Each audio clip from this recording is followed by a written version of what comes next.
Məcazıda. Orada bu Tehran'dan gelen timi yazmıştılar, bir aslanın üstünde gelirdi, bizim de traktoru balada çərmişdi onun yanında. Ben sizden davet edeyim, bir güzelliğe bakın.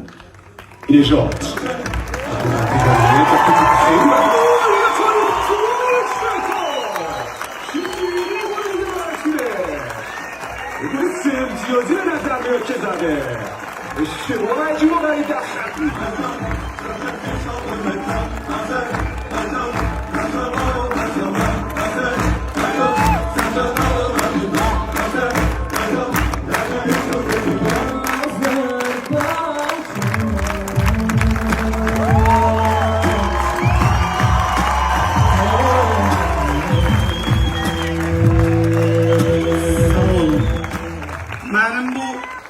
Sağ olun. Ben bu aziz bacım hanımı Fatıma Hacızade'nin bir diyalogu var. Tamaşanın əvvəllərində xana deyir ki, bura Azərbaycandır, bağımsız qadınlar və azadə kişilər yurdu. Biraz Təbrizə gələncə müvazib ola da. Biləxərə özü gəlmaz, belə də ola bilər. Çox sağ olun.